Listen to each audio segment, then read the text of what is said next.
अण्णाभाऊ लिहितात, माझी मैना गावाकडे राहिली, माझ्या जीवाची होती या काहिली.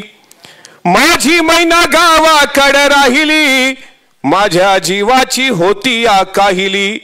ओ त्यो बांधा रंग गव्हाळा कोर चंद्राची, उदात गुणाची मोठ्या मनाची, सीता ती माझी रामाची. हसून बोलायची मंद चालायची सुगंध केतकी, सतेज कांती घडीव पुतळी सोन्याची, नव्या नवतीची काडी दवण्याची. रेखीव भुवया कमान जणू इंद्रधनुची, हिरकणी हिऱ्याची काठी आंधळ्याची, तशी ती मैना माझी गरीबाची. मैना रत्नाची खान माझा जीव की, प्राण नसे सुखाला वान, तिच्या गुणाची छक्कर मी गायली, माझ्या जीवाची होती या काहिली. अण्णाभाऊंनी वाटेगाव सोडलं आणि अण्णाभाऊ मुंबईत आले. तर मुंबईतली परिस्थिती कशी?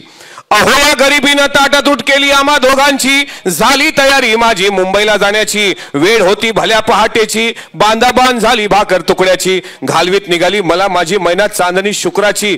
गाव उंदरीला येताच कळी कोमेजली तिच्या मनाची. शिकस केली मी तिला हसवण्याची, खैरात केली पत्राची वचनाची, दागिन्याने मढून काढायची. बोली केली शिंदेशाही तोड्याची, साज कोल्हापुरी वज्रटिका गळ्यात माळ पुतळ्याची. हे कानात गोखर पायात मासोळ्या, हे कानात गोखर पायात मासोळ्या, दंडात इडा नारकात नथ सर्जाची. परी उमलली नाही कळी तिच्या अंतरीची, आणि छातीवर दगड ठेवून वाट धरली होती मी कामाची. परवा केली नाही उन्हाची पावसाची छत्री थंडीची, पोटासाठी भरलं खिस वान मला एका छत्रीची.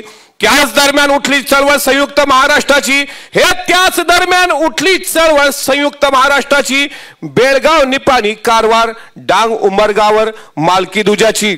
म्हणे अण्णाभाऊ साठे घरे बुडाली गर्वाची, मी तूपणाची जुलमाची जबरीची दस्काराची. निकुंबलीला कत्तल झाली इंद्रजिताची, 14 चौकडाचं राज्य रावणाचं लंका जळाली त्याची. आता वळू नका कोणी पळू नका, रणी चळू नका, बिनी मारायची अजून राहिली, माझ्या जीवाची होती या काहिली. माझी मैना गावाकडे राहिली, माझ्या जीवाची होती या काहिली. महाराष्ट्राच्या विधिमंडळामध्ये कुठल्याच पक्षाचा आमदार अण्णाभाऊ साठेची हे छक्कड म्हणून दाखवू शकत नाही. हेच अजितदादाच्या पक्षाच्या आमदारांचं वेगळेपण आहे. त्याच्यामुळं ही अण्णाभाऊ साठेंची छक्कड 105वी जयंती होती त्या निमित्तानं गायली. आणि लतीफबाईंबद्दल तर एवढं सांगावं असं वाटतं, कंसात काही कंस दाणेदार असतात, कंसात काही कंस दाणेदार असतात, पण माणसात काही माणसं बाणेदार असतात. आणि त्याच बाणेदार माणसाचं नाव आमचे लतीफभाई. त्यांच्यावर बरेच लोक म्हणतील की काय लतीफभाई तुम्ही, पण लतीफभाई गालिबचा एक शेर आहे, मेरी कोई खता तो साबित कर, बुरा हूं बुरा साबित कर, तुझे चाहा है कितना तू क्या जाने, चल मैं बेवफा सही तू वफा तो साबित कर. म्हणून आमच्या लतीफभाईंना पुढील शुभेच्छा देतो आणि त्यांचा आवाज असाच हे राहो. आणि आज भूम परंड्यामध्ये परत एकदा आपल्याला ज्या निर्धारानं तुम्ही आलात, आपल्या राहुल भैयांच्या पाठीशी उभा राहायला आलात. अर्थातच अजितदादा त्यांच्या पाठीशी आहेत, आणि ज्याच्या पाठीशी अजितदादा नावाचा महावृक्ष आहे, जीवनात कसलीही अडचण येत नाही. याचं उदाहरण आम्ही स्वतः आहोत. आमच्यासारख्या फाटक्या घरात एका म्हणजे शेठ सावकाराकडे ज्यांच्या वडिलांनी 20-20 वर्ष आयुष्याची झिजवली, त्या व्यक्तीच्या मुलाला दाते सर हा लाल बॅच हा इतका सोपा नाही. आणि हे उपकार आदरणीय अजितदादांचे आहेत, ते आमच्या अनेक पिढ्या कधी फेडू शकणार नाहीत. फक्त काम करा, योग्य व्यक्तीला योग्य संधी देण्याची कला ही आपल्या अजितदादांमध्ये आहे. फक्त होते असं की जे काम करत नाहीत त्यांचं मार्केटिंग फार होतं, जे काम करतात त्यांचं मार्केटिंग करणारी लोकच नाहीत. म्हणजे हेच आहे, कारण प्रचारक असल्याशिवाय दादा सकाळी उठतात त्यांनी सांगितलं हे बरोबर आहे, सकाळपासून दादा जनतेच्या कामात असतात हेही बरोबर आहे. दादा अहोरात्र मेहनत घेतात.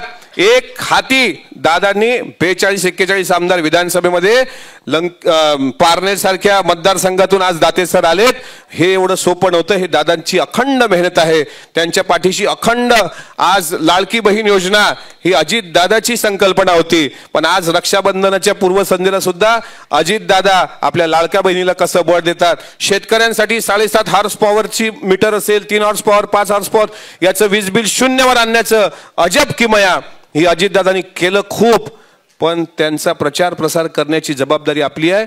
इथून प्रवेश घेऊन गेल्यानंतर बूथ कमिट्या मजबूत असल्या पाहिजे, गाव तिथं बूथ बांधणी आणि आपला कार्यकर्ता अजितदादाचा प्रचारक म्हणून महाराष्ट्रात उभा व्हावा एवढी अपेक्षा व्यक्त करतो आणि माईक लतीफ भाईकडे देतो. जय हिंद, छत्रपती शिवाजी महाराज की